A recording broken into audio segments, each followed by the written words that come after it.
Io non so se chiedono se cioè, chiedono di entrare?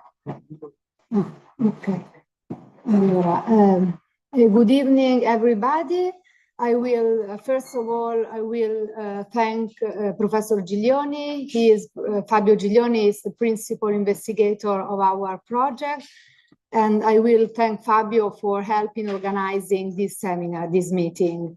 It's a great pleasure today a great pleasure and an honor to host Professor Martin Kment from the University of Augsburg. And Professor Kment is a distinguished scholar in European law and administrative law, but also in of environmental law and urban law. And for our research project, his perspective as a scholar of environmental law and urban law is particularly valuable, as it will enable us to better understand the functioning of the German system and also to try to find useful insights into the issues related to regeneration of abandoned real estate. Among his numerous publications, the commentary written by Araz and continued by Professor Kment on the Baugesetzbuch, the German town planning code, is particularly I think seems to have a specific interest for our research. And also crucial in this project is another work by Professor Kment on the sustainable city of the future, because it analyzed the concept of sustainability and the effects that sustainability, despite its legally non-binding nature, is able to produce on the content of urban planning. Of great topical interest in this work is the consideration of the long-term effects arising from planning choices and their adequacy with specific regard to the interests of future generations. In this work, Martin Kment identifies alongside intergenerational equity also an intragenerational equity with specific reference to the need to guarantee the same standard of living conditions in urban contexts. Sustainability, according to Kment, can be stated to have a twofold perspective. The perspective of environmental law, where mainly ecological concerns emerge, and from the perspective of urban law, instead there should be, according to Kment, a three-pillar approach, one which seeks to combine and reconcile ecological, economic, and social interest. And it has always struck me how the first paragraph of the Baugesetzbuch, the German town planning code, in specifying the task, the concept, and the principle of urban planning, stipulates that plans must guarantee sustainable urban development, capable of balancing social, economic, and environmental protection objectives, including responsibility towards future generation. And in our Italian legal system, we just codified in our constitution, in Article 9, the attention to the future generation in 2022. The German conception of administrative law as concretized constitutional law, theorized by Fritz Werner, is confirmed in this case, because the town planning code, as emerged as a sector law, can implement the principles and the value expressed by the Constitution, including environmental protection and the guarantee of fundamental rights. I will limit myself to very brief and general reflections on the relevance of the German approach to town planning law for our research. And in this project, I am concerned with the comparison with the German system, which seems particularly instructive for overcoming certain dysfunctions and gaps in our system. German town planning law is very clear, both in relation to the division of legislative powers between Bund and Länder for the regulation of town planning, and also in relation to the instruments, both regulatory and consensual, made available by the legal German system for urban regeneration. Within the Baugesetzbuch, the German town planning code, as we are going to hear shortly by Professor Kment, there is already very detailed regulation on regeneration, articulated in several paragraphs. Two aspects I would like to mention. The first is in terms of the study of Italian urban law, the importance of the theoretical approach developed by Eberhard Schmidt-Hassmann, aimed at studying the interference between the general and special part of administrative law. Also, another approach suggested by Rainer Wall, attributing to the general administrative law the role of a transmission belt for the fundamental choices contained in the Constitution to be transposed into the variety of administrative sectoral laws. Those general administrative law, it's presented as in an intermediate instance between constitutional law and special administrative law. The general part of administrative law, according to Eberhard Schmidt-Hassmann, as Ordnungsidee, ordering idea, performs an orientation function to, as it can help to frame the categories provided for in the different sectoral laws. And the special part consists of categories developed in certain special sector, the so-called Referenzgebieten, which constitute a laboratory for experimenting with solutions that become general principle and sometimes are also codified in rules.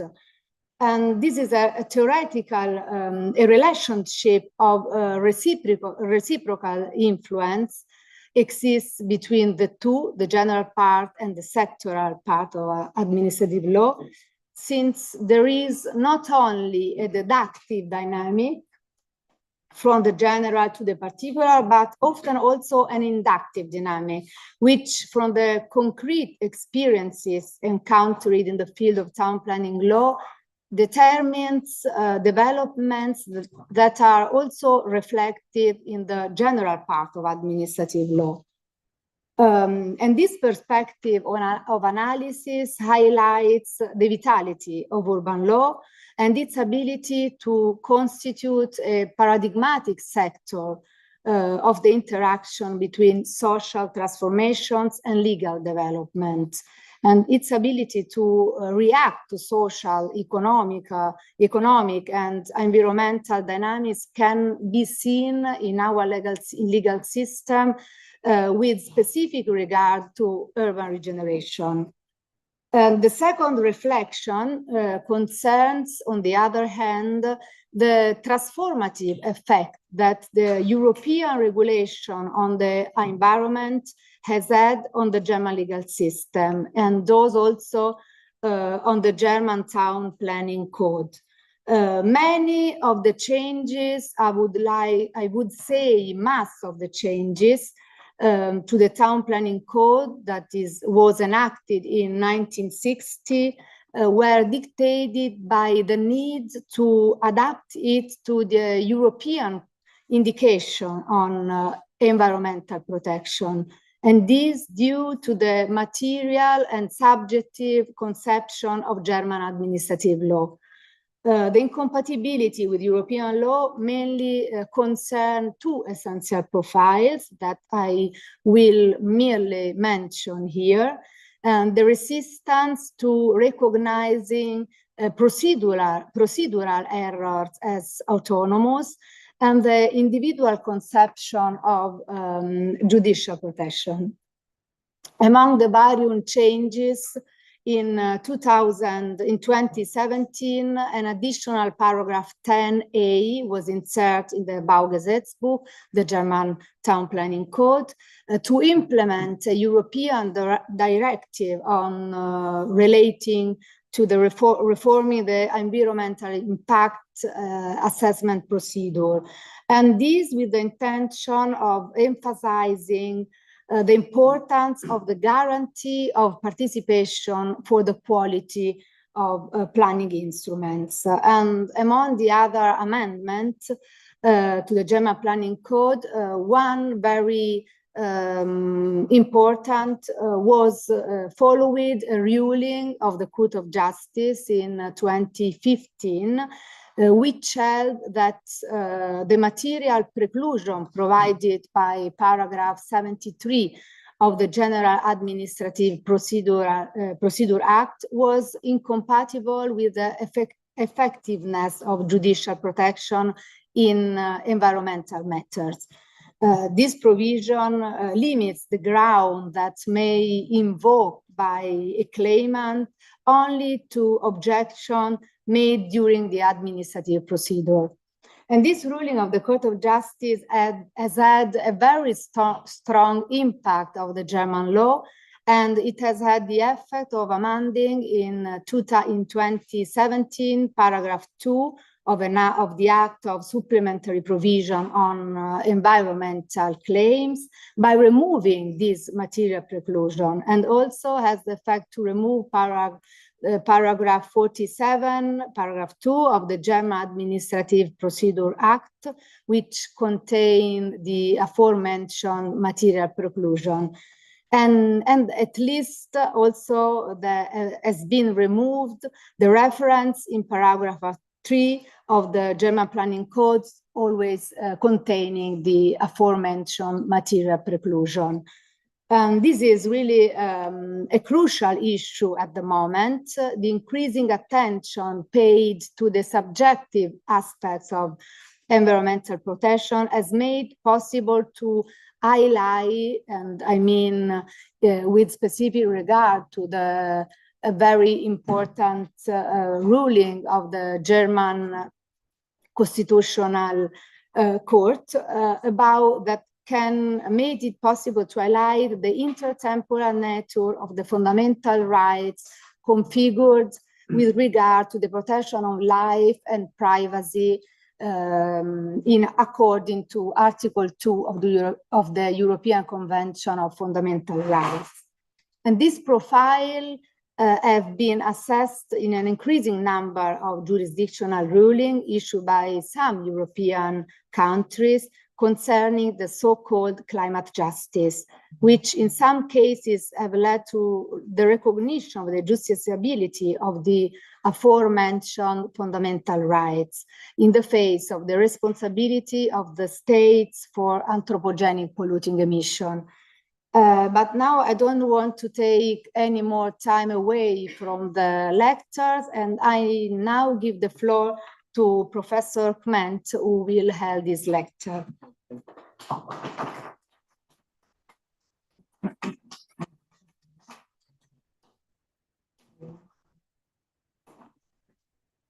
No.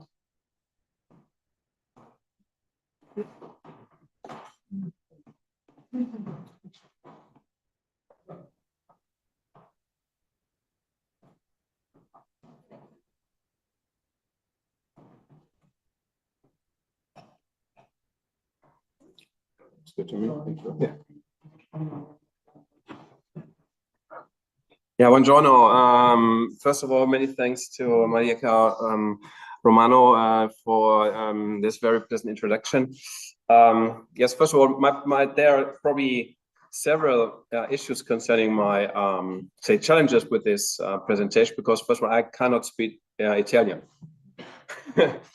So, and on the other hand, it's quite interesting. We're talking a language, and probably no one is a native speaker of English, but we have to agree on this. Otherwise, I have no chance that we can probably communicate. So this is the first thing. I was asked to do this lecture not knowing really what's going to happen when I'm here. So I basically jumped into the cold water and brought something with me. And now listening to the first introduction words, always cried.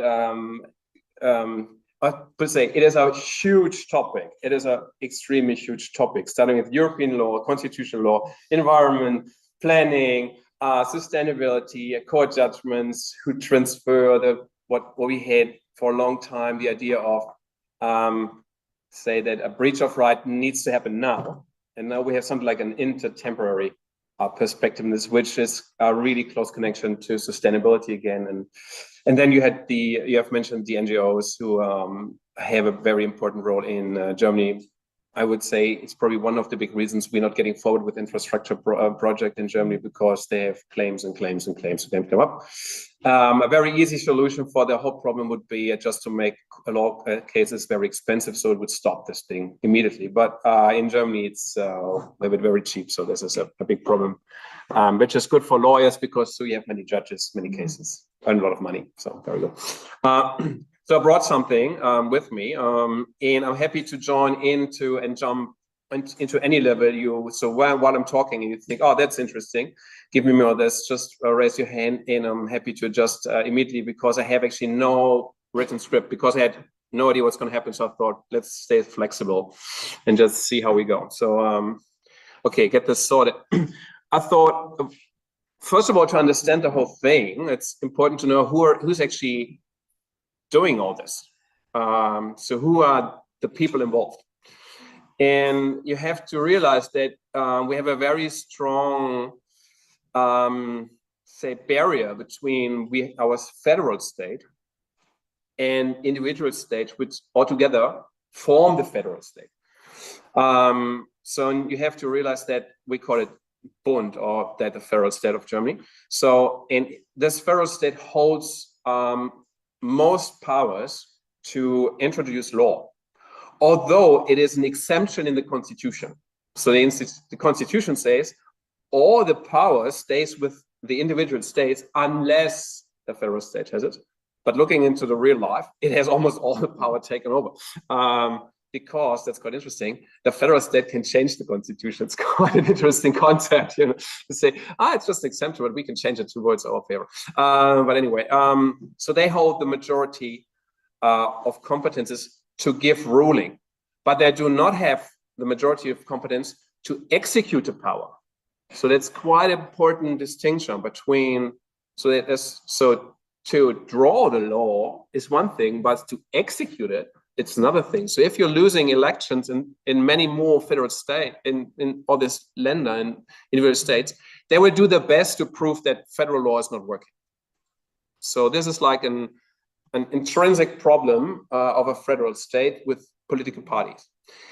And the institutions we are looking at, and we have to look at, which produce all the planning law, are actually one level below this. So it's the municipalities, so say the local institutions.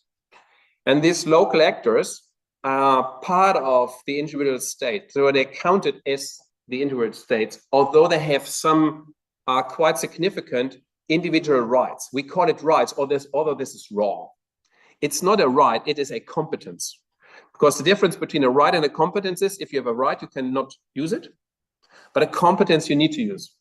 So with the competence comes a duty to use it in favor of particular jobs the constitution has taken over to you. So that you will see that the local areas cannot say, I see there's a problem, but I don't like to do it. Don't have the time to do it, or I don't feel like it. No, they need to do it. So they have to address the problems. They have to address the problems we were talking about today. So put into this, we have now 10,750 of these unities, and they're doing everywhere in Germany their job. And the federal state is giving law to them, and the individual Länder come from the side. And I would show you how all this big mixture now comes into one shape. So what we actually have is something we call a pyramid. So it's a planning pyramid. And the most important thing on this slide is actually the blue bar between this arrows or these levels. So you see there's a border between them. That's very important to see, because as soon as any kind of legal act jumps over this blue line on the other side, it has it has an effect that is outside an individual body, addressing a new individual body. So whenever this happens, the person who is addressed can bring forward legal action against it and say, oh, this touches me in my competence or in my rights. Okay, whereas if it stays within this error, you can't do it because it's the same body, you can't fight yourself. So this is the first important thing. And all errors mean that it has a binding effect. So whatever happens on top has a binding effect to the next level, has a binding effect to the next level, next level. This makes, I think, makes sense, because if you start on the top and start to organize something, and the lower level can say, yeah, that's fine, but I don't like it, I'm doing something else. This makes not so much sense. So controlling or organizing a state makes sense that the top one is binding the lower ones. But you should see on the slide, there's someone missing. So if you have a close look at the slide, you would see there's one person is no longer there who has been on the first slide. It's actually the federal state, it's not there. So Germany has no plan. There is no master plan for Germany. People think there is, but there's not. So the only thing we try to get solved on the federal level is dealing with water problems, where we put our airports, and there's the exclusive economic area outside Germany, coast areas. So that's what we try to solve on the federal level, but all the rest is kept to the individual states. So this is important to know. There's no master plan for Germany, although it looks like it sometimes, or often not, but there is nothing. So the individual state then will address regional units. So it will cut its area into 4 or 5 sections. And these people will start thinking what they want to do. And they start planning, which is called spatial planning. It's for a bigger area. And all you need to know about planning is that someone who puts in a plan, first of all, will never actively tell you what to do. That's very important. So that's always quite interesting for my students, because they think it's a plan, they tell me what I need to do. No, they're not telling you what to do. They just keep space for you to develop into that space. So the plan will hold space, so you can use that space to develop what you want to do. Okay, that's very important. It's a place keeper, nothing else. If you have ever played SimCity, you know, you can put places everywhere and people are not coming, so you have no success in this computer game. But if you're really good structure, it will develop. So it's a little bit like that. So you have areas in Germany where local actors think they have the most wonderful place and offer you spaces to build, and no one's going to come. You can even leave the highway and there's nothing. So this could happen. In other places, there's such a demand, you can't actually feed the people. So this is what happens on the region area. They're developing so ideas, concepts for regional development to make sure that particular areas, cities are connected, economic is developing the area you wanted. You have a rail station from one town to the other, not that suddenly someone starts from this end and no one's coming from this side and suddenly the railway stops in the middle. So to make sure that these bigger things fit together. That's the spatial plans. And these obviously have a binding effect on the local level. So then the municipalities, they create plans themselves on the fact what they have seen and have sent from the regional level. So they say, okay, that's what we have to do, okay. And now they start creating because they're deciding on their destiny.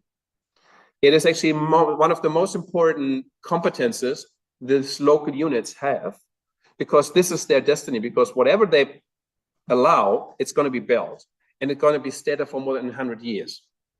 So if you decide on a building to be built, it's there for 100 years. It's not going to go away next year because the political parties might change. It's there. So you're creating the future of your town. This is quite an important job. So you're working with the destiny of probably people coming after you for 10, 20, 30, or even more years. So be very smart in this area, and you're doing very well. So I'm currently doing a bit of advertisement for my subject, but it's actually what you're looking at. So and this has a binding effect on the authority who's granting consent for someone to build something. So this slide is already a little bit abstract and not 100% true. There's a mistake, but I cannot focus on all details. So a local authority in general will grant you consent. Sometimes it could be someone else, it could be a federal authority in special cases, but I'm keeping it easy so that we get a little bit forward. So, and then comes a building consent, for example, for the benefit of an individual player, and he can now build his house, factory, or whatever you want to say. So this is the basic structure. And most municipalities use this structure to get their life sorted. So we had the problem, what we're going to do with damaged houses, areas in your town that do not develop the way you want it. So I'm going to present you tools, but they are not used in the majority of cases. They're actually needed to be used. So this is the basic instrument. It's like, okay, this is a fix-it-all general approach. Try that. So later on, you will see there are some examples where they have used different approaches and different instruments. But in general, they would say, keep it easy. Try it with this one we have. So this is what you generally do. And as you mentioned, there are particular law sections responsible for all of these stages. So if you look at spatial planning, there's like a spatial planning act. It's a short form is Raumordnungsgesetz, which we have a short term like ROG. So I just put that down because if later on you use this, the slides, I hopefully think they're distributed within this group. So if you use them, type in this one, type Juris, and then you get it probably in German, and maybe you get an English translation, or just copy paste it and then get it translated. So this is an option for you to get there. That's why I've actually used this green dots, so you find your way through this. And you see there are always different laws helping you to find your way. Whereas the two upper dots, that's federal law, and the lower one, so Bauordnung, is actually given to the local authorities by the Länder, which is like the individual state. All the others is federal law. So you see a unity of the state level is bound by law from the federal state to get the country organized, although the federal state is not involved in planning it itself. All right, from here we can start. To make this happen, so this everything is building on, the one on the top needs to keep in mind what's happening on the lowest level, because you're not planning onto a white page. There's already planning existing, structures exist, ideas exist. So if the top changes something, everyone else has to adjust. So everyone involved in this pyramid has an interest that what they thought is good should stay a little bit in what we have. So to have a little bit of a certainty. So everyone has a saying to the top level. Hang on, people, if you do that, remember, we have just planned some, I don't know, energy units here, or some economic units here, or I thought there's going to be a highway. Hang on, if we change this into, say, a graveyard area, we can't go on with our highway. So things like this might be important. So you have always a saying to the top, but you're bound to the bottom. So this is like a system that's hopefully there's some communication in between, not always, but sometimes. So then I thought, so things sometimes go wrong. So what can go wrong, and what is the problem we might want to address? So there's a lot that can go wrong. So there could be some weakness in the substance of a building. So there's noise, you hear a lot of noise, or there's pollution at the place you have your building, or dampness inside the house, mold, things like that, or there's no elevator, or stairs are breaking. All sorts of things could happen. One of them explicitly mentioned, which I have just picked up to explain the law to you, is failure to achieve climate goals. This is one example of hundreds, but it's addressed directly because this is symbolic policy.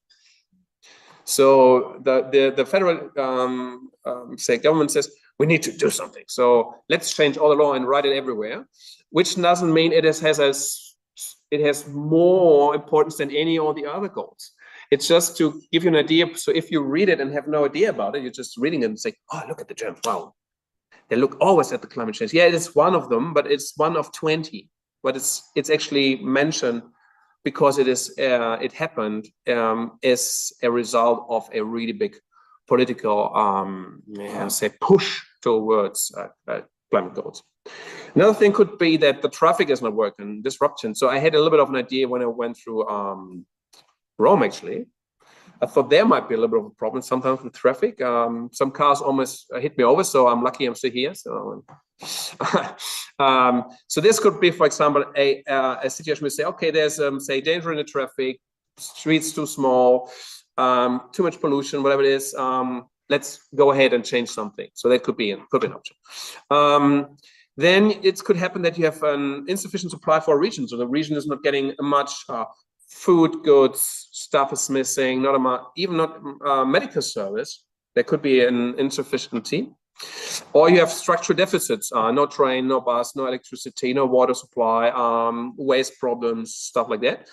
A lack of housing options, not enough housing, might be a problem in Rome too. I could imagine with all major cities. It could be, or an oversupply, too much. So we have areas in Germany where just too many houses. You can get them for one euro, or even less. So if there's a burden sitting on the house, you may even have to pay for it. So this could happen too, and this is actually that's a major area of our problem of this presentation, because there's an oversupply of accommodation. No one's going to care for these buildings. They're going to start rotting. People now then live there for nothing. They just claim this area as to be theirs, and then we have a spiral going downwards, and the quality is going down. Inferior living spaces, really ugly places. You don't like it. No lights, dampness, no really toilet facilities and stuff could happen, or even ghettos in the cities. So areas where no one's going to go at night, even not during the day. So this is all things you need to address. And for all these problems, there are actually certain areas in our code which address these problems. So for particular problems, particular areas of the Baugesetzbuch, so this urban planning law, which addresses these problems. Okay, so I have now picked some of them. As I said, now it goes really specific. So we have started European law, constitutional law, planning systems. Only we narrow it down to very, very small bits and pieces.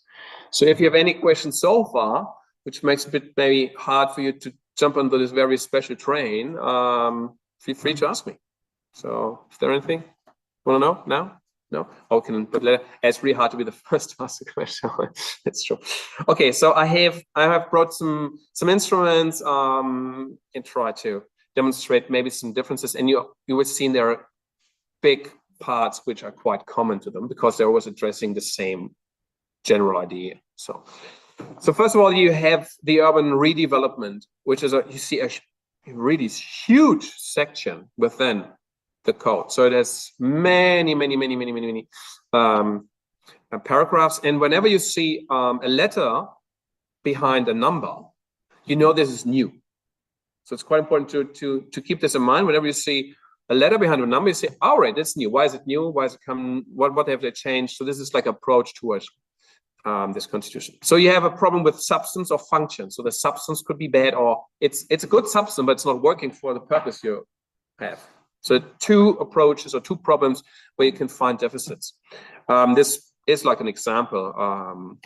So when it looks like this, you know there might be a problem. So what can we do? Or what is the idea of the redevelopment? What's the aim of this instrument? So obviously it wants to improve the situation. So if we want it worse than this, we don't need an instrument. So we want to improve the situation, and especially to bring the situation to a standard where it should be. So you see it's below the legal standard. So what you want to see, the minimum, it's below the minimum. So we want to upgrade what we're seeing. So we look at the substance, we look at the function, we want to upgrade it to the level that's actually mentioned in the statutes, which is mentioned by the law. There are so many options and different actions. So what we're looking at here, this urban redevelopment, is actually not all the individual actions we're taking. It's just a framework regulation. It's more like a basket holding all the fruits, and you can then pick the right fruits and put it into the basket. But all the regulation I'm looking at with you is more or less just a framework idea. And then you have to decide case by case, what's the real action we need to take in this particular case? but the framework is always the same. So we're looking at the framework, at the basket. And one principle you have to take in mind while using this basket concept in which is fast acting. So get it going. So if there is a problem, action needs to be taken. As I said, this is a result of competence, not right. Take your own speed. Now it is a competence. Now there's a problem, a major problem, address it, get it done. So fast acting. And because as soon as you say this is an urban redevelopment area, it has significant impacts on the people living there. So keep the impact as short as possible. So going fast, solve the problem, go out quickly. That's the idea. It's not like rebuilding German highways, because they have development areas everywhere, no one's working. So this is the idea, is getting fast, get it solved, get out. So this means principle of fast acting. And as always in law, balance the interest is probably the core principle of law. Balance the interest. Again, here too, because you have quite significant impacts on the rights and economic, say, perspectives or interests of the property owners. Because if you're a property owner, this has a significant impact on your right of property. So what do you need to do? First of all, and this sounds very obvious, and it is really difficult in practice, is you need investigations. You need to know what's actually happening out there in this area.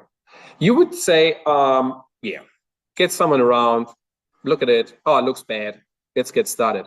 The investigation is one of the biggest problems at the beginning, to get solid data and information on the area. What is the substance of all the houses? Because you can just look at it from the outside.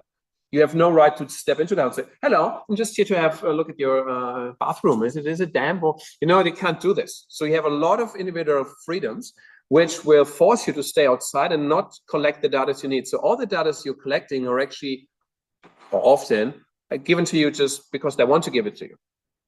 So which means it could be a blurry or a biased information set, because people who really have problems tend to say, complain, yeah, here, look at this. And the others who are happy say, oh, no newspapers today, you know, please move on. So to get a really clear and substantial picture of the situation in the area you're focusing, it's quite a difficult situation. So this is important to see here. If you decide, okay, we need to take action, you're deciding which area is affected. You're drawing a line around it and say, okay, this is the area we're going to act now. So defining the area. Then you need to define the particular purpose. What do you want to do with it? So what's going to be next? What do you want? How it should be? So you need to define this individual purpose and find out how can we achieve this goal, if we can achieve it. So what are you going to do with it? I see often planners, people who are planning, struggling with this. They don't think we need to do something. We have not planned what we're going to do, but we need to do something. So it's not so easy. It sounds easy in theory, but in practice, sometimes it could be hard.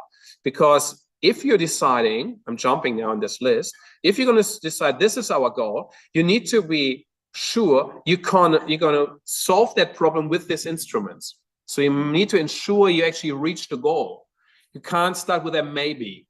You need to start with a we will, a definite goal you're going to create in here. And all this actually needs to be included in a concept for the rest of your the rest of the city or the community you're living in. So you can't start and say, okay, we want to build a huge football stadium here and blah, blah, blah, blah. You can't do it if you have a small town with 5,000 people. So it needs to fit the general purpose of the city you're in.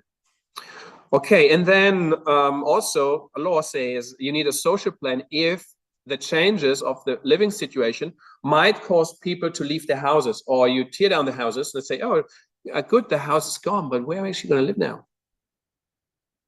So you need a concept, what you're going to do with the people, or while you do reconstruction work, where they're going to live.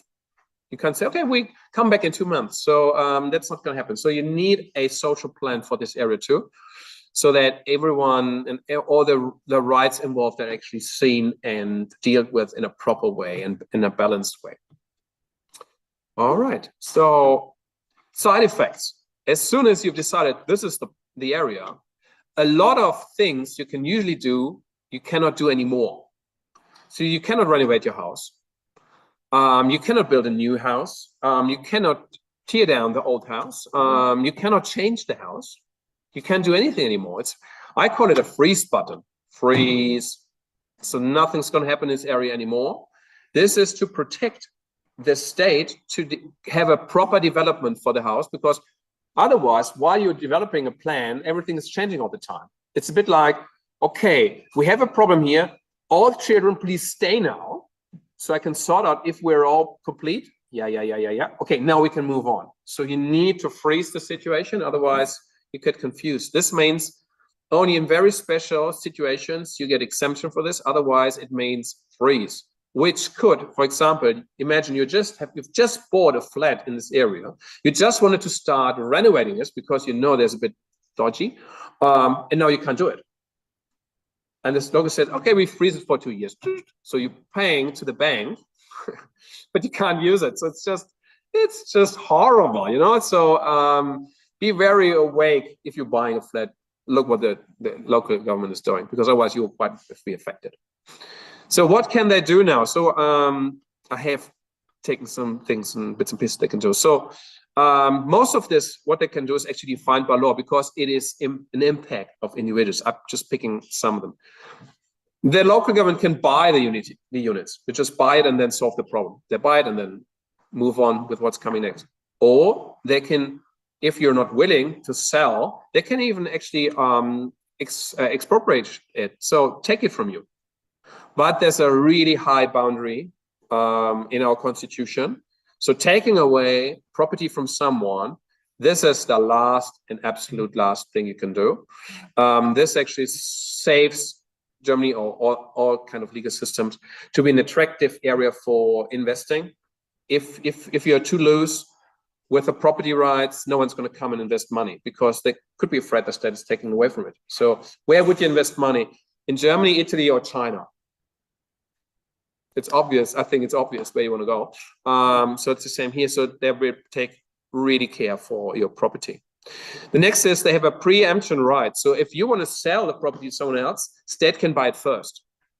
That's one thing that happens. Quite important thing. So what's happening now, the state is not going to take the property, but it goes to the buyer and says, you want to buy it? I have the right to buy it. And when you buy it, it's usually a good deal. So you take that good deal with an extra problem. So you take it and you're renovating this, and a little bit extra here. And then I'm going to give it to you and you're fine to go on.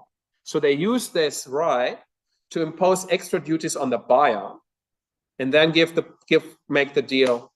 So the deal is done. So they use this little bit of a economic advantage to their benefit. You can rearrange properties. So not just the house, you're not buying a house, you're buying the properties or the land, the physical land in Germany. So you can rearrange the boundaries, make 2, take 1, 3, make 1, new lines in the middle. That's all possible. You can even relocate residents and say, okay, this is my house, you move out now, this area now. We have to get these things here done. We have to do new paintings. You can tear them down, demolish them, get away with properties, or you can build them. Build new parts, demolish new parts. You can reconstruct the whole area. And you can start building infrastructure too. It's not just housing, it is everything. You can start with new water pipeline, and all stuff can be built. Yeah, and who's going to pay for this? It all sounds good, but where's the money coming from? It's actually the local authority is paying for it. So they have to bring forward the money, which makes it an instrument not used so often because they're actually short on funding. So this is the drawback of this. The only thing they can take extra, so if you're improving an area, the value of the properties will increase. So they go to the property owners and take away what the amount of value it has increased. So it's quite a tricky bit. So you're not asked as as the owner. They're doing it by themselves. Now they increase the value and then they ask you to pay because you've earned 20%. I don't want to have it that smart, you know. I was fine with what I have. Yeah, but that's the problem. So that's how the rules are. So this is like the biggest the biggest instrument you have. And based on this instrument, all the two others I will show you now, we go quickly, almost the same. Yeah, and the challenges, obviously, administrative, really a lot of work needs to be done. Talking, formulas, talking, formulas, people going around, planning, documentation, And to get the people involved, the people, or the other way, it's easier to do it hand in hand with the property owners than against them. Because as soon as you have them against you, claims here, claims there, claims here, claims there, and the more claims you get, the more property owners get really nervous because it takes time. So get them all together, get a group, say, yes, we do it, and then it's going to be fine. But this is complex. A lot of consultation is involved, talking to people and get them on your side. The other instrument would be urban development. So not rotten stuff, get it up, missing bits and pieces. So you have already something, it's nice. Look at this picture, it looks not too bad, but there are pieces just missing, like a bridge is missing, that's the right picture. Then some houses could be, that's the left one, or even closing gaps between the housing. So you're doing it even better because you see there's not enough already, you want to increase it. So that's another thing. So you develop the situation. It is good, but even better. So good is not enough, we want it super good. So that's the idea of this one. Again, framework regulation, this stays the same idea, same fast action, same thing, get it done fast because it is actually not too nice for the people who are involved, might have a lot of noise or something, or pollution, and the balance of interest works here again. So this is, again, the same instrument, just turned around on it's basically the back side of the same medal. There are some differences, but you will see. So again, you need information to do this. All planning is based on collecting information, which is the longest and the hardest bit of it. And then you bring local law into force. Get me out of this a little bit for jumping to a new idea. You see that the local area can bring up law. So it's not the federal state, it's not the state, I mean, it's actually the local unit that can develop law.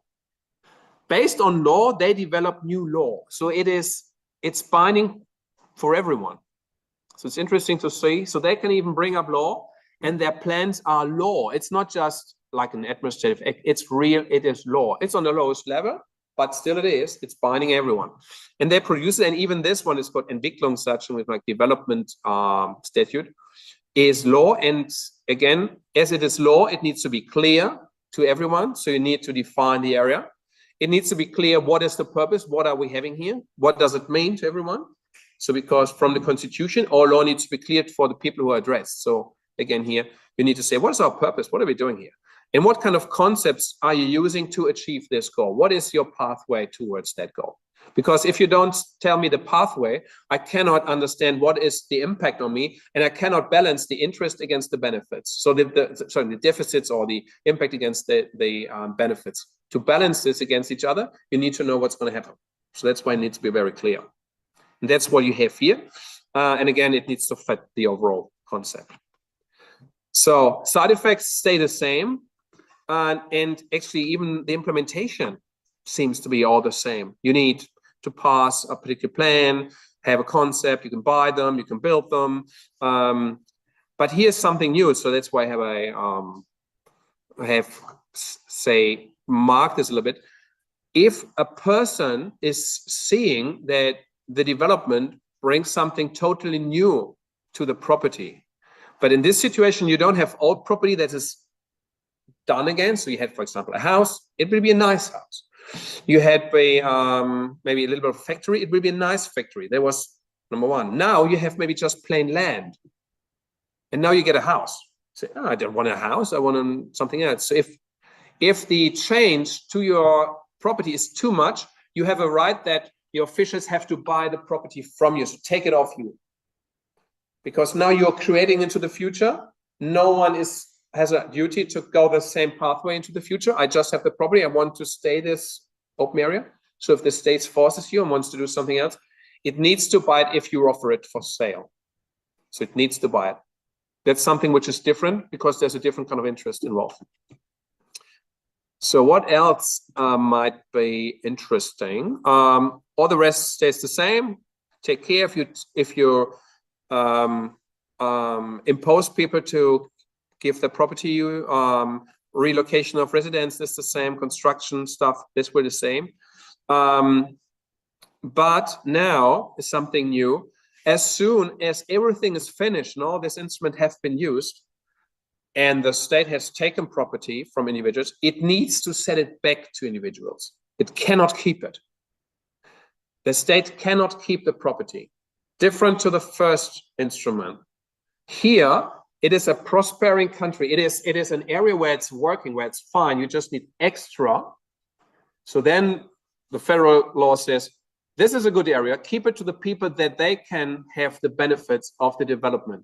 You don't need to keep it as a state. You can keep it as the state because it is awful, and you keep it okay because you need to care of it. It's not getting really, really bad again. But if it's already running and it's fine, you're not allowed to keep it and maybe earn money or something. So it should keep.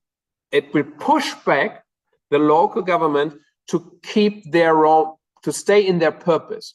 Their purpose is create an environment where everyone can prosper. Don't be part of the people who earn money or get involved into economic ideas. So they have to set it back to the individuals. That's a different concept here. There's just one exception.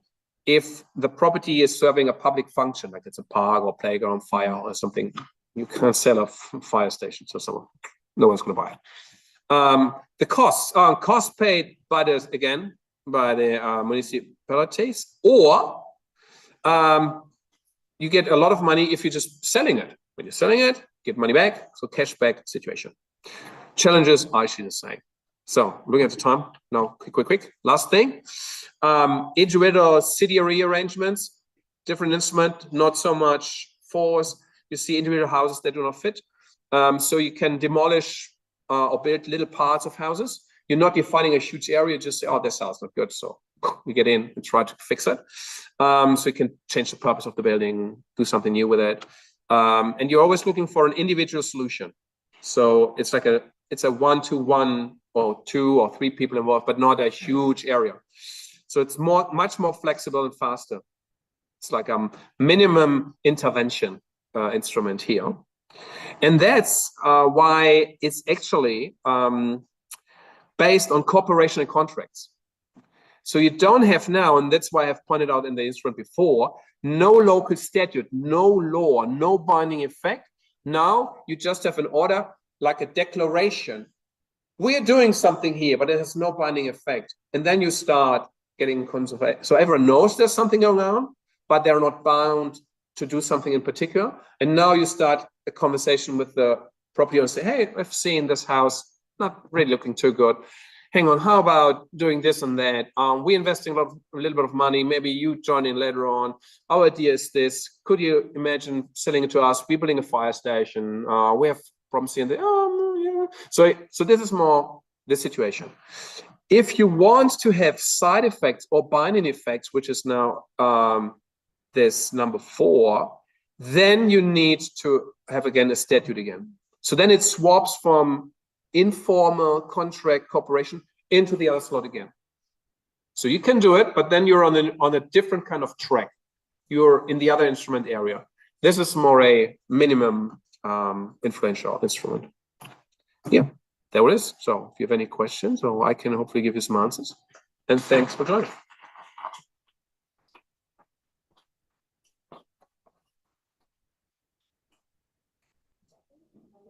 I would like to thank Martin very much for his interesting lecture. And we understand that the German system is more complex than it appeared at the first. But there are a lot of instruments already made available by the Baugesetz. Yeah. So I think it's always more clear than our Italian system. And now maybe we can collect if anybody has questions at the end of the seminar. And now I give the floor to Ellen Borgo. She is professor of administrative law in Padua, and she has devoted much faith. And I have an exception because Sure. Please. Thank you. I was waiting for this. did lecture. Oh, Maybe I can skip the discussion. So thank you for your presentation. It was very interesting. And I'm stimulated by two observations. So the first one is the use of the word redevelopment. I noted that the translation in German word is Entwicklung, so it's correct translation of development. So it's very interesting because in this case I have the impression the German urban law is based on a concept of extension of the city, on the idea of the city is the platform in continuous expansion. okay. But now, I think also German law, the main objective of the transformation of urban cities is the recovery of what is just built. Yeah. So I'm very curious to know if this approach is changed in the German law, or you have an approach with the view that cities are going to enlarge. I see. First question, yeah, sure. The second point, I'm very impressed by one of the final slides, particularly with the informality. And just because I'm very curious to this aspect of the law, because I'm very engaged in a study of informality. But we don't have a formal recognition of informality. If I understand well, in the BAU, It's all fine, it's all good. There is a space of informality. Is it correct? Yeah, it is. I started at the back because it's just in the room. So it's not this kind of informality where you speak to someone. It's not this. First of all, as I said, you need an order, so you have to announce to everyone we're going to do this. So we make clear that we have a name, we want to change something, we're going to talk to the property owners. We address this now. We're not going to come, I would say, with the biggest guns we have. We try to solve it as low as on the lowest level possible, and we're talking to people first. We guide to get a cooperation in an agreement, and not coming with force and ripping it basically out of your hands. So this is the idea. Do it together, which means no judicial cases, no drawbacks and time wasting things, because if you're having a proper plan set up, you need, first of all, I said, collect all the information and then announce it and then put it into force, and then it is there, and then the whole machinery starts. And this is a big thing. It's a big wheel you're moving, whereas this is more smaller for individual problems. So it's not the whole area is on fire. It's individual houses. So it's before the patient is already dead. You start giving a little bit of medicine here and a little there. So it's not really informal has something like a little dodgy feeling. It's more to try to find a good way on a cooperation basis. The owners involved, yes. All the owners. Even you sometimes have to involve even the people living there. So because if you throw them out of the house, they're going to bring forward a claim against the property owner, because the property owner needs by contract offer them housing, and then the property owner would say, "Oh, awesome, pass this on to the local level." So this doesn't really happen. Although, if you buy a house or property in Germany, you inherit basically the lease too. So the person living there, renting the house, will stay. It makes no difference for him, who is probably only because the new person who's buying inherits the lease from the former owner. So then the local authority has to get in contact with the people there. So yeah. So to point out, it's not totally informal. It's not do what you want. It is more laid back and more cooperative. The other thing, are we expanding? So are we growing? Are we less? Is Los Angeles coming in Germany? No, it's actually not. We're actually growing towards the inside. So the idea in Germany is to grow towards the inside. It's not. It's more like a inner density principle. So you make yourself dense and inside. I'm actually not a person who is in favor of this idea, because what I see, and I think it's just going to take 5 or 10 years, then we're going to change it again. Because if the density of building inside a city is getting more and more, the level of density is rising, the quality of living is going down. Because you're losing green areas, blue areas, the heat will get more. It's actually against adaptation to climate change as well, because you need areas to cool down and stuff.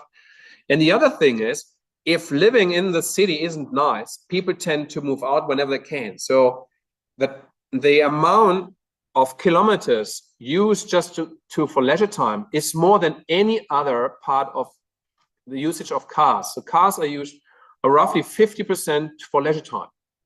Because people say, oh, I can't stand it in whatever, in Milano, and we got not in Rome, but in somewhere else. And so wherever, so that's like one phenomenon. So make it nice in the city, it's better. And the next thing is the quality of the properties which are not used in cities are significantly high.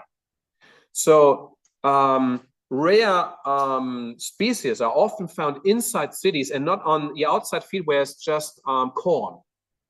So the outer areas is just corn, mono areas just corn, nothing beautiful. And the inside you have rare areas with particular flowers. We even have wild boar and foxes and stuff in Berlin. You won't believe it. So you have a really rich cultivation of species and flowers and animals and stuff inside the city. Why destroy that to protect the corn factory outside? So I would say there's a balance again. It's not inside outside. That's the wrong thinking. It brings us towards the wrong ideas. It is which part is better to keep and which one is better to use. So it's again, it's not black and white. It's multi-complex. So it's a little bit more complex. So that's what I'm saying. So it could happen that we're growing outside. I would actually be in favor of this. But the general policy currently is growing inside, and we call it a area. It's like a circle concept. It's a bit like with rubbish, like a circle concept. So there's no rubbish anymore. We're using all the substances to use them again. And it's the same with land. You use land, you have to give land back. So it's like a zero land usage policy. Although I'm not seeing it going to happen straight away, but we try. At least we try. Because my impression as Italian observer to the German system is that in Germany is not doesn't fear demolition. So it is, and so you have development because you have knowledge what was and as a consequence of the unification, for example, in the East, there were not the parts of cities which were demolished because they were not useful anymore. They were all. And in Italy, I do not have any example. This even if we have industrial parts. And so you could have new development because you start with industrial, So but it's an Italian yeah, we will look at basically how much is it to get it nice again and how much is it to just build it up new. And the other thing is, if you stay in an old house, you always stay in your old shapes. So, and lifestyle has changed. Who's going to live with tiny little bathrooms? We all want to have big bathrooms, walk into showers, stuff like this, or open kitchen. You can't say change a house sometimes into a new lifestyle. So this will again say support the effect of people leaving old houses behind and building new houses around the city. We call this a donut effect. So the city will weaken and shrink, and around the city, the donut will build up because you have more spaces, the house you want. You know, it's all set. So who's going to live in an old one? And you have to spend a lot of money and not getting what you want. So better tear it down, build it up again, be fine. Okay, so maybe we. Oh, now we have to swap. So yeah, thank you. Don't want to take all the. She will present us some draft laws presented on urban regeneration in our legal system.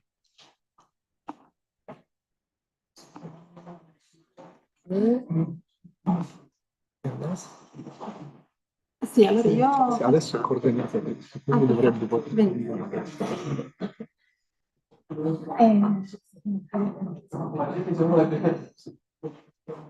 Allora, thank you very much to Maria Chiara and to Fabio for this invitation, and thank you to Martin for this brilliant exposition of the German system. And I think the comparison between Italy and Germany is very interesting, because at the end there are many differences, but also so many similarities and parallelism in the not only in the socio-economical structure. So we have north-south in Italy, and in Germany as well, north-south, but also east-west, and but some very specific instruments, so such as freezing, we have the same as the misure di salvaguardia. So it's there are very much point in common. So I have organized my presentation in two parts. I will firstly I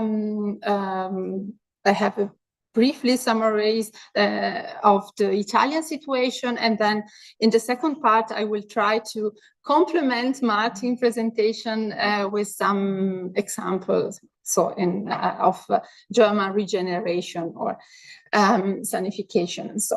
Unlike Germany, this is a difference. We have not a coordinated set of homogeneous national regulation. You know, I just say it for Martin.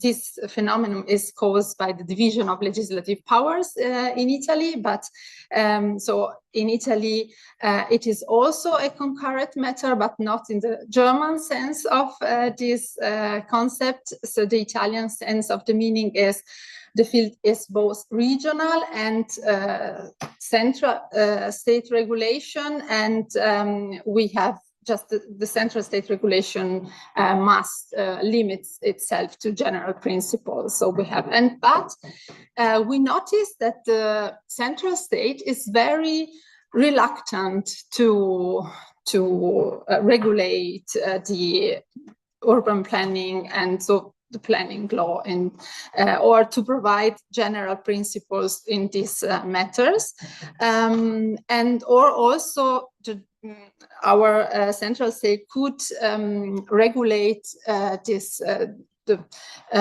matters with some exclusive state matters, so environmental law or other competence, but also in these competencies is very reluctant to give a wholly and very comprehensive regulation. So we have very episodic sectorial interventions, and the second structural problem is the intervention are very often brought by law decree, so and by our general budget law, so finanziaria, and so it's really difficult to have a coordinated and a very regular system of instruments, and this is a very different panorama. So we have we have 20 regions, and we have 20 law on urban planning, and it is said that it is a strength for our legal systems because it allows for experimentation, and we could adapt to the regional territory, but we also have confusion, and regions proceed in a very disorganized manner, and we also have contradictions. So you mentioned the problem of land take and consumption, and so we have on the other, so we have many in the last 5 years, we have many regional laws about land take and to zero, but on the other hand, we have the housing plans, Piano Casa, and with many different names, and we Salva Casa, so safe home decree, and at the end we have every time it is allowed volumetric increases, and it's very contradictory, the tendencies. So we have it is due to economic crisis, the pandemic, the Ukraine conflict. So we could find justification for it, but it is also, in my opinion, a structural problem. So this lack of comprehensive laws on territorial governance. When we come especially to regeneration. So in Italy, it is a big issue. It's not a new issue because the first recovery plans were introduced in 1978 at the end. And so then we have the neighborhood contracts, and in 1998. So it's not a new instrument.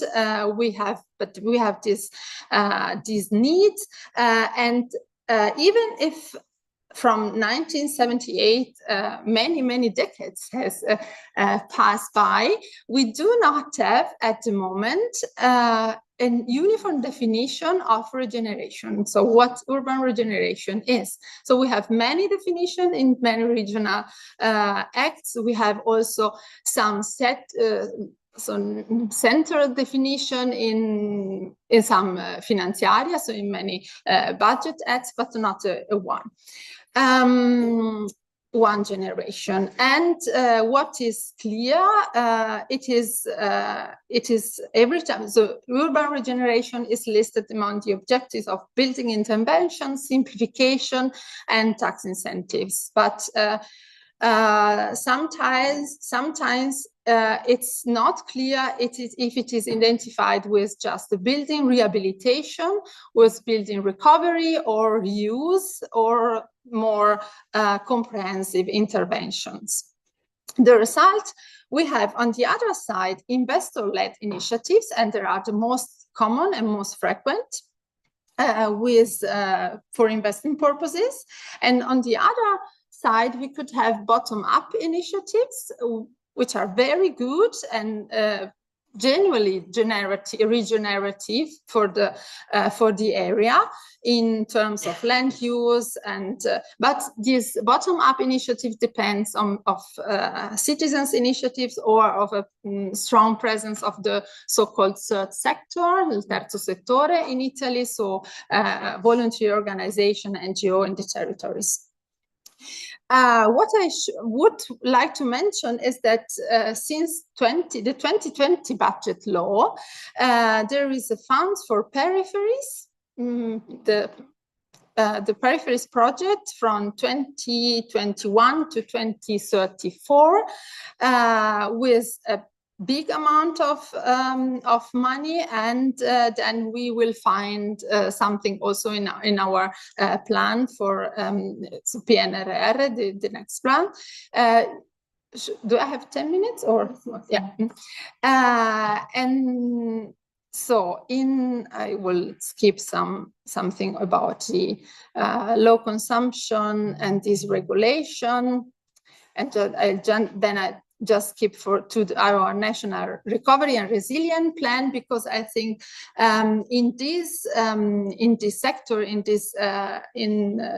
the topic regeneration, it could give not just the support in funding, but also a support in finding a unique or funding one definition of what we have to expect from urban regeneration, because in the National Recovery and Resilience Plan we find it is identified the urban regeneration and social housing as a tool to achieve the goals of mission number 5, and mission number 5 is about cohesion and inclusion. So it is now clear that urban and building transformation project referred to urban regeneration has to follow the lines of investment to promote cohesion and inclusion, and not only rehabilitation of the building substance only for investing proposal. And so it has to lead to reactivating the economic and social area through recovery and renovation, of course, of building, but also of public building, not just private building, the really development of areas for social, cultural, education, and sport and safety services. And then in the mission, we find very detailed goals, such as supporting women's empowerment, increasing youth employment, and so on. So we aim to move away from planning decision driven by the availability of private investment to or financial benefits, to using urban planning as a tool for equality. And I think it came also in some part of your presentation, this possibility, but of course the problem is the funding, so, and the financial support of the public financial support for these projects. So a few words about this current law proposal on regeneration. It is at the Senate. It's under discussion in the Senate, in the committees, and this is the number 1028. And it's an unified text of many other proposals. At the moment, the text is very short. It's just 14 articles, but of course it will be it will increase if it's going to be published. And the goals, so the goals are the same we have seen in the National Recovery and Resilience Plan. So urban regeneration is a tool aimed to recovering built heritage to improve its quality, energy and water efficiency, seismic safety, and technological infrastructure, as well as promoting integrated and sustainable urban policies, social cohesion, environmental protection, landscape conservation, and safeguarding the soil as ecosystemic function. The first paragraph then lists many sub-objectives. This is the main goal, and then we'll find many secondary goal or correlated goals, and those goals are not every time, also not all consistent. I just name an example. In Article 1, Paragraph 2, goal letter G, it is stated that to protect historic centers in their identity, cultural and landscape peculiarities, there is a plan to relocate large public and private administrative activities, grandi sedi direzionali pubbliche e private, says the project, outside these areas. So to relocate from the city centers outside, and it could be very it could promote rather than combat the emptying of city centers and the transformation into widespread hotels and Airbnb. And it is somewhat similar, not with these administrative activities, but to university, to what happened in Florence after the university were relocated outside the city. And now the city, okay, you have the Uffizi and the municipality administration, but otherwise it's just tourism. Going on this law project, we find a definition of urban regeneration in Article 2, but it is still focused on, land consumption. I'm sorry,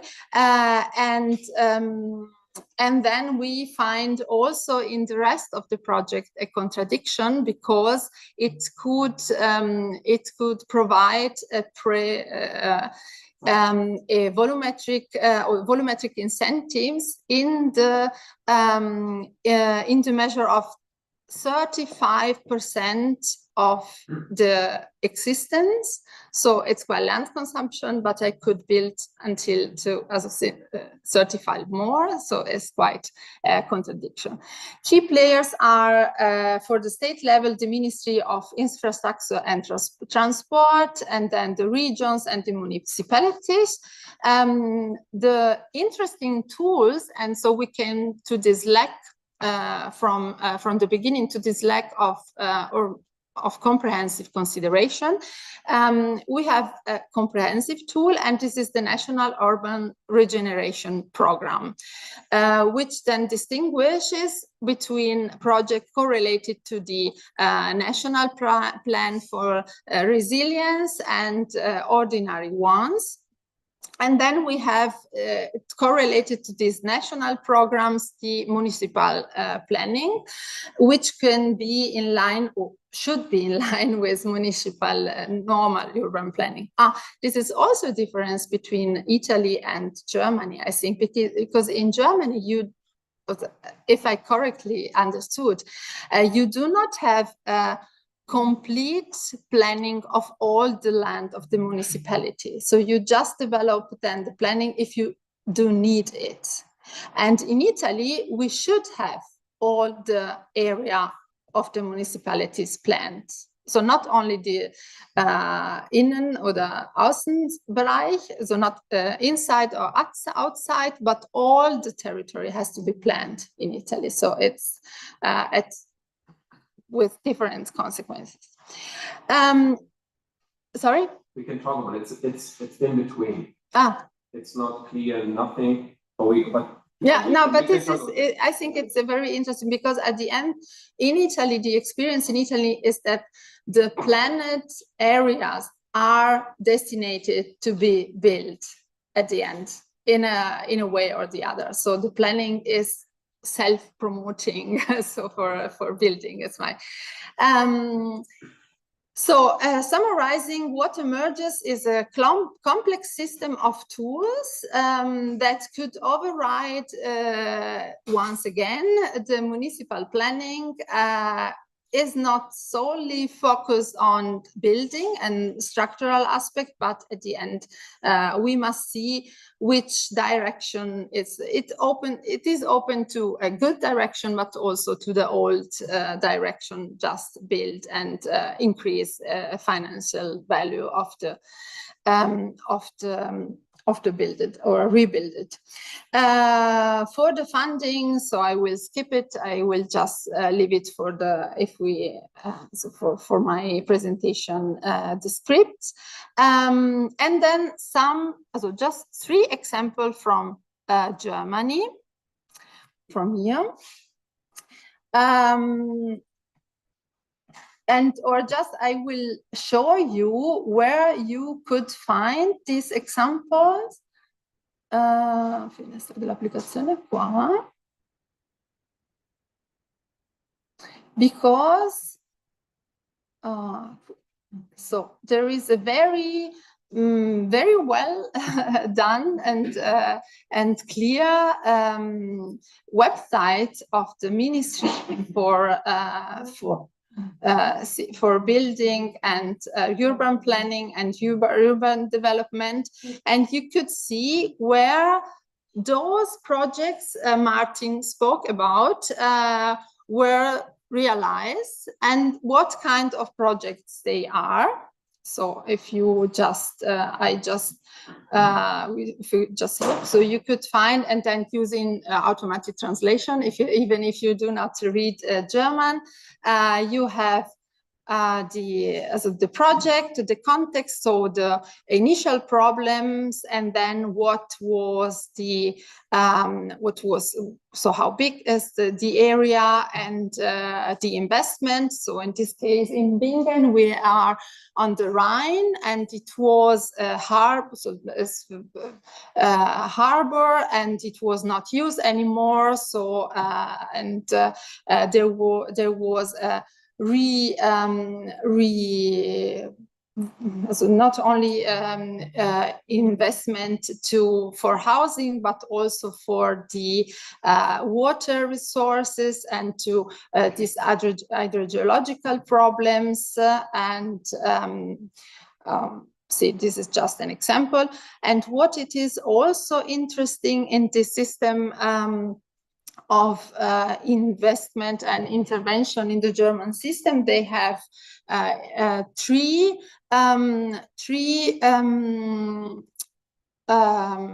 programs. So they have the program Live in Town and City Centers, and the resources designated to these are 300 million. I just named the resources to give the idea of what should be needed maybe in Italy to then they have the second problem is social cohesion, so building coexistence in the neighborhood together, and for this there were 200 millions, and then they have the third program is growth and sustainable regeneration, and with 290 millions, and those experts was also those example from Bingen was the last one, so growth and sustainable regeneration. Then the second example, I am very fast and quite quick, so if you have questions, but just to give some impressions, the second example is in Hamburg. In Hamburg-Altona, there was an area of 30 hectares, and it was a retail and office location, but mostly abandoned. It was a very big brutalist building, so brutalismo, so very impressive, but it was not functional anymore, and then they planned to, there was a high debate regarding the demolition of this brutalist building and the construction of a complex intended for an IKEA store. And then it was very discussed, and they asked the population, and the public consultation plays really a crucial role. And at the end, they have an IKEA, but they also have houses and offices and public areas and a new school and a swimming pool.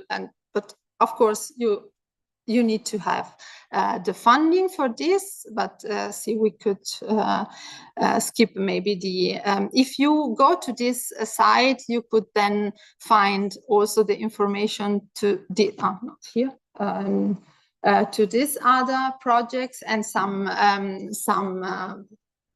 photographic documentation. And then the third example is in Würzburg. So we come to Bavaria at the end. Also, Bavaria has one, and we are here. So it is also very interesting to see where these interventions are located. These maps shows just the new after 2020. So in the other website, you could find the old one.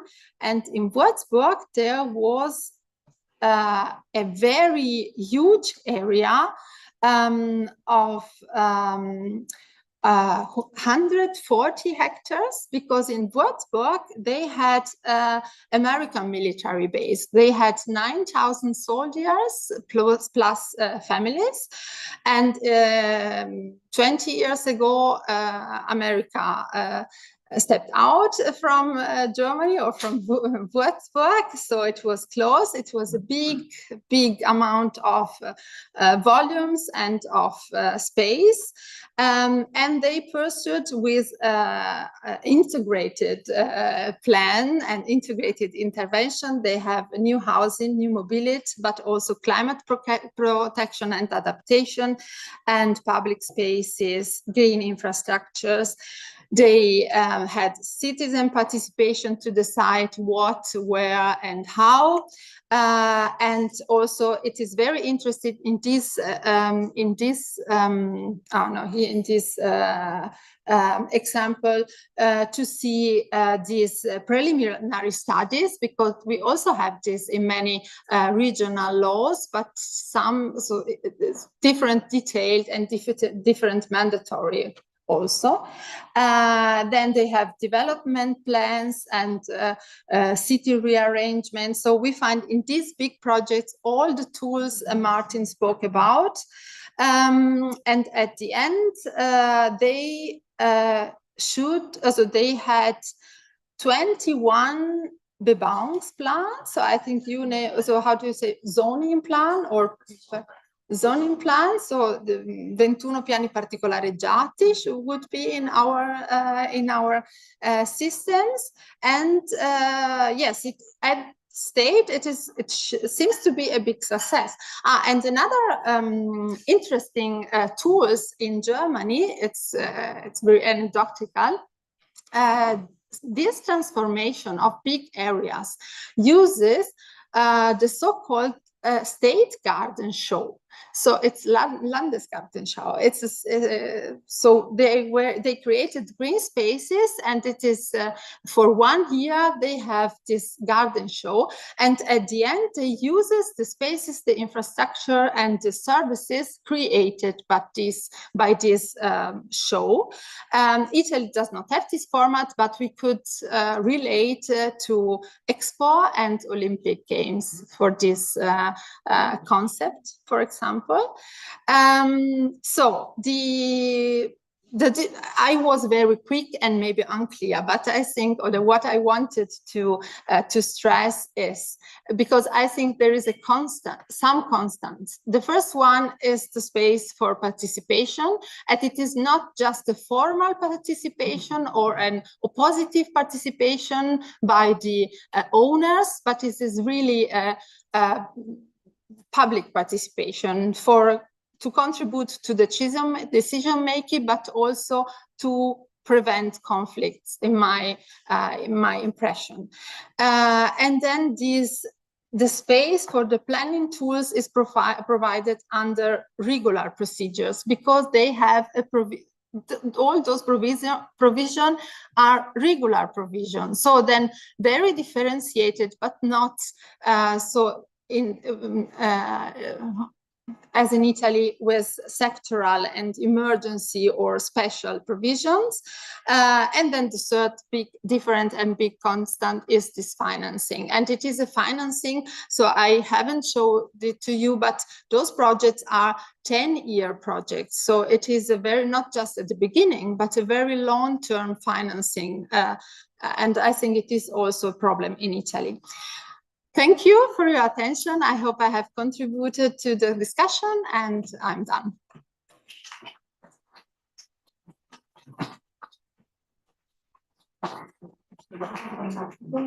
Thank you, Elena, very much for your presentation. It was very clear, and also with a view of the German project. That was very interesting. Now we have some time, I think, for discussion. So please free for comments or questions to our speakers. For example, you could begin with this. Please explain us how it works, the planning of the municipal. Oh, okay, yeah, that is. So maybe one little comment, because then it might be obvious. You've seen how many dots have been on this map. Maybe it has been 30 dots. But remember, it has been 10,700 15 local units dealing with everyday problems, and be sure they're not just 50 the local units that have problems. So it is a quite advanced instrument, and look at the places. Hamburg, Würzburg, big cities can afford to use this instrument. Yeah? If you're tiny in town, you're happy if you get your everyday life. So that's just keep this in mind to explain this instrument. So what are they doing every day? What's the everyday life? First of all, it's not that they don't have a plan for their territory. They're actually forced to do it, but it's not a binding plan. It is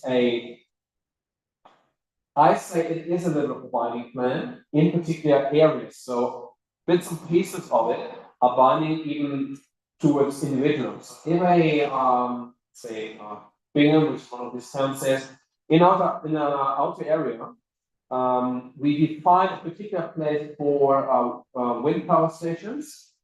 The rest of the whole area, which is actually looked after, is abundant for wind energy. So wind energy can only be realized in this area. So I would say it's binding for the people who are outside, not who are inside the circle, because they can do it or cannot do it, but for people outside, it's binding because they cannot do anything.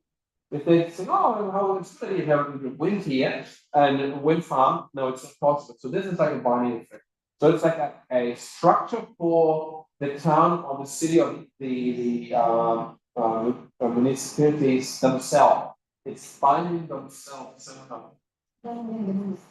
Yeah, binding themselves, but it's not binding. So it's not that you can put a time onto it or bring someone down and say, oh, you have pointed out something. I always tell my students it's even the more important plan, because if you're going to buy a house, look what's going to be planned for the future, what's sitting there for the future. So if it says, for example, a graveyard, and you're next to it, it's a fantastic, great view of it. But if it says power station or rubbish burning facilities, I probably wouldn't buy anything there because it's not a good perspective. So you see what's going to be. It's a plan who's going to try to develop the future, and then the local authority will pick a tiny little piece out of this plan, tiny little one, and then start planning in detail up the ground and they say how big is the number of level house, or which color is it, and what's the shape of your roof and construction.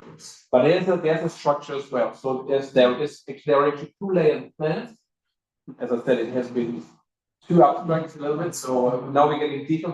We use our Google Map and zoom in, and now it's more precise. So there is actually a plan even on the on the level of particular land or one of these states, which often has no really influence, but it's more a political plan. Then comes the regional plan. Then comes the so-called Flächennutzungsplan, which is a plan just for the area. And then comes the Bebauungsplan, which is this little binding last step, which is tiny, maybe 4 or 3 streets, house blocks, something like this. And Syrian, so we have 1, 2, 3, 4. I was starting to make it easy. But yeah, there are 2 plans, and both of them, there's we call F plan and B plan. The second F is the first. Together are called Bauleitplanung, which means plans done by this communities. So we would find this in the status in paragraph 2, and then in the beginning. Can I make a question? Sure. Yes. At the end, is there a clear hierarchical ordering between all these plans? Yes, and it's actually not all the plans you find. Yeah, there is. So that was the slide I wanted to show you. It says every plan on top is finding the other one. It will not be say clear between this. Let's make it short. F plan and B plan. It's not said here, but it says it has to be. So the B plan has to be developed out of the F plan. So developed out of means with reflection to it. So you can only develop something if you respect its boundaries. So this is the binding sitting. So it's sitting the words, paragraph 5, it says that if you want to see it. But to be honest, that's not all the plans. It's not that easy. That would be easy. For us, that would be easy. The hard thing is we have plenty of other plans for particular areas, for trains, water,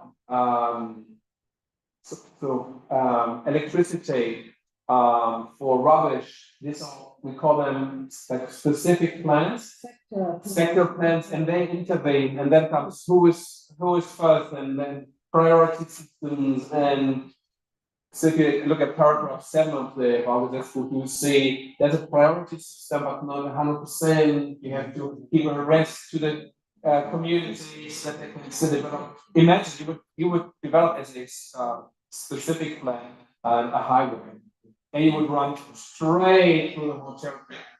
Then the community would say, "You're sure? It's nothing left for us. We will divide our area into 2 parts." So then this would hit the core competence of the local community, which is set in our constitution, 28 paragraph 2. So they can fight against it. Say, we have competence to develop this area, people, and you cannot come in to the highway straight to our land. So as I said, I try to make it easy, but it could get much more complex the deeper you dig into details.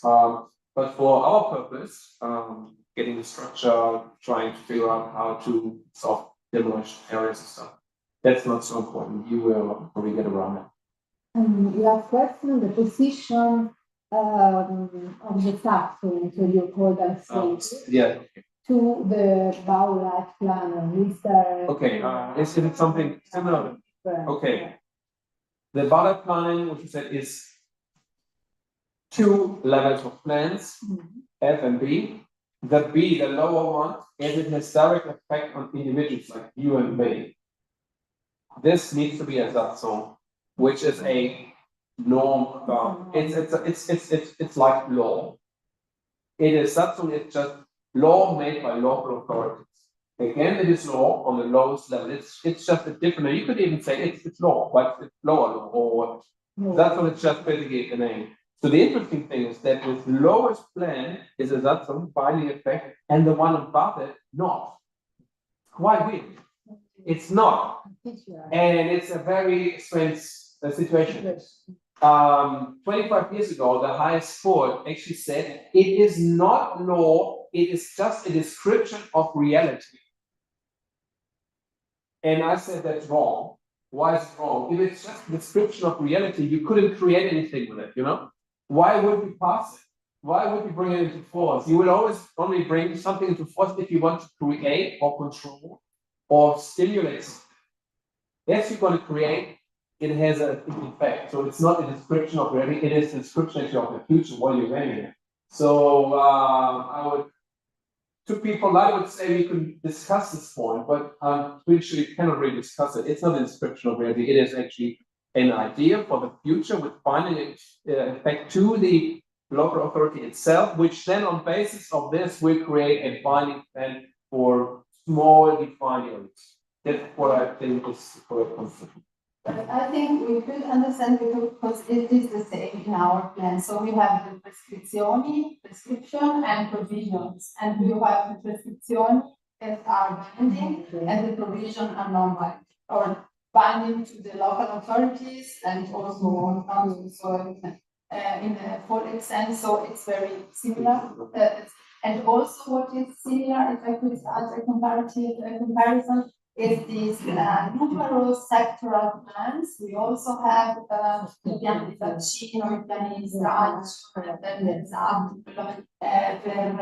aspetti sismic, and then we have our big issue is with the landscape protection plan and paesaggistic. And we also have, it is not clear how they conflict, what's what.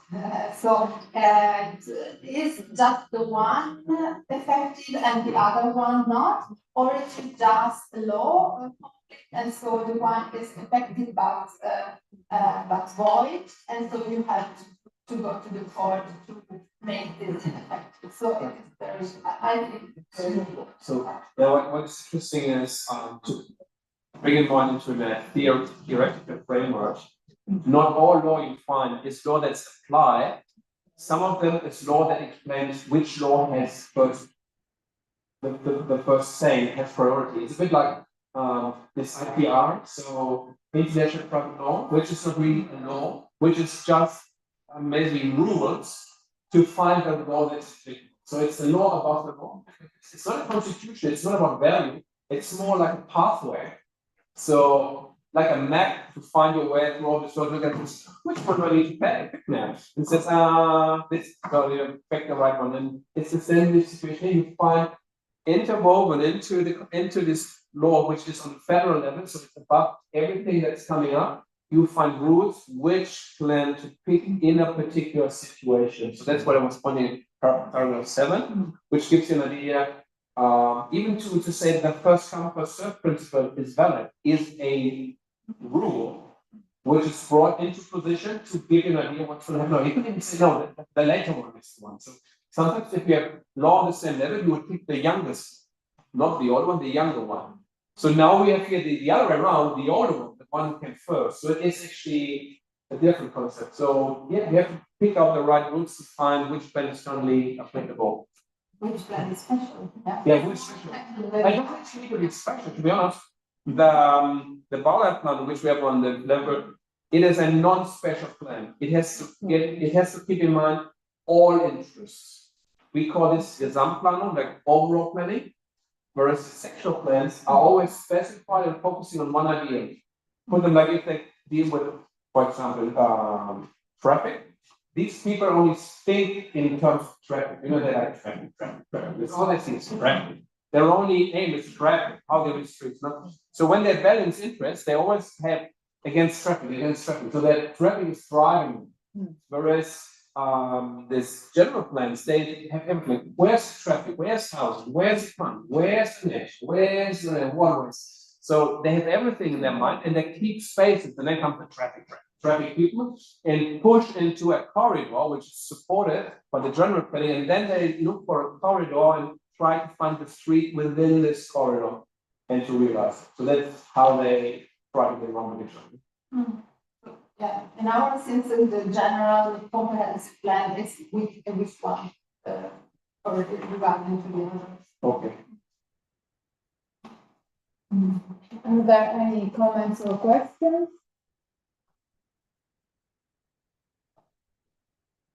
I have one. Okay. Thank you. Yeah, thanks. So the first question that maybe you already answered is you don't have a plan in the protection of landscape and cultural heritage. We have a lot of things going on in this area.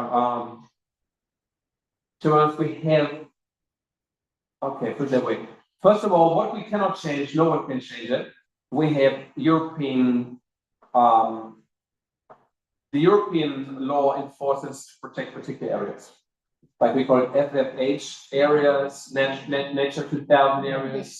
So you probably have that too. So which is, in our case, we actually have plans for declarations for this. We actually defining where it is. So whenever you have this area, this is the end of the project. Then we have not areas we have pointed out to be these areas, but they fulfill the purpose. It's like how do we call this? Actual, like practitioner. What is it?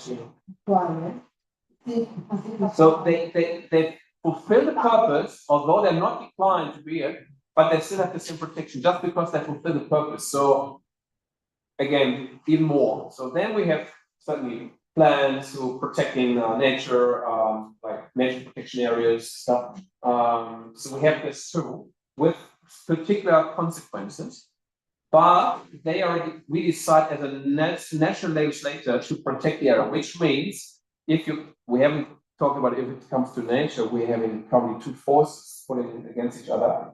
It's climate change against the protection of animals, plants. So how do we cope with this? We're killing birds in favor of renewable energies. So what are we doing now? So I think this is a political decision, not so law has nothing to do with it. We have to wait what the political side says, and then we come to force, or we show them boundaries, but we can decide.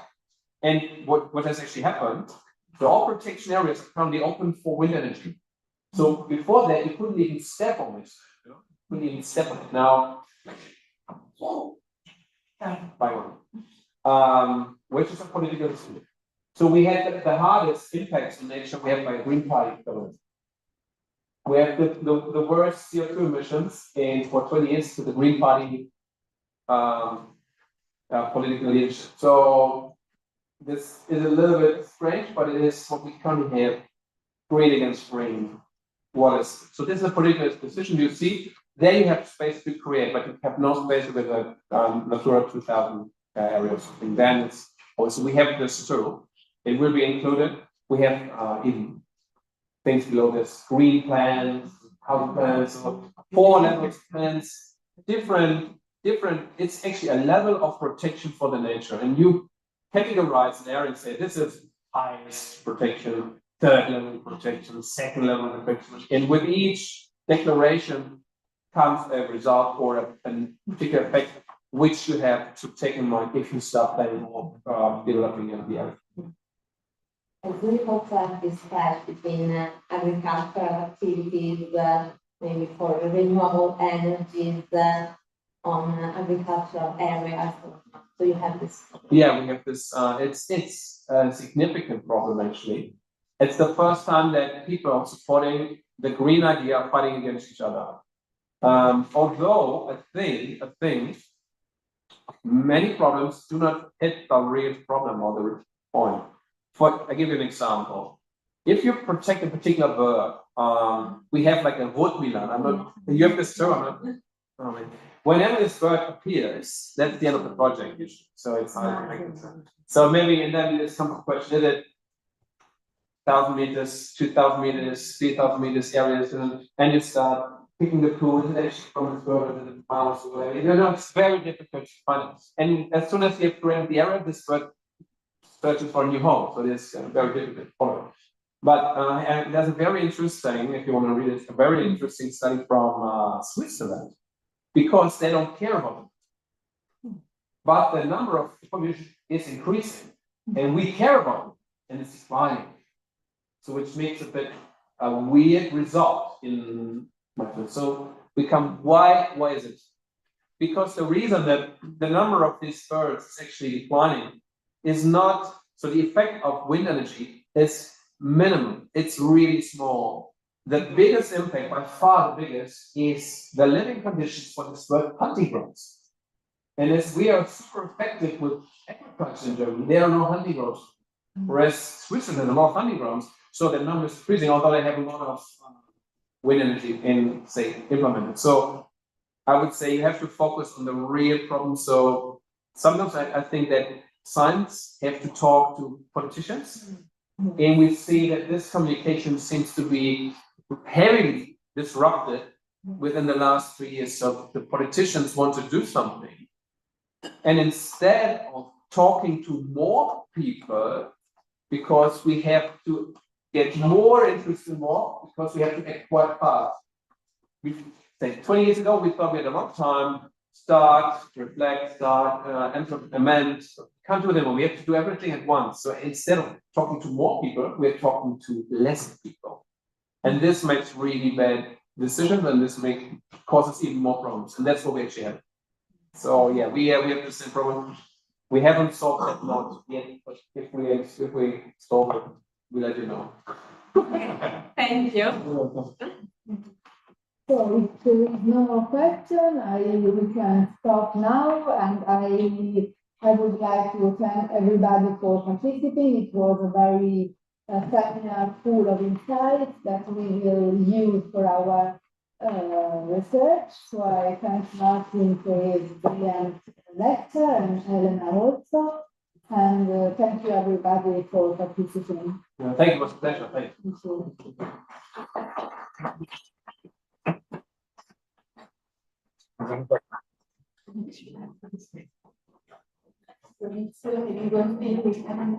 Thank you.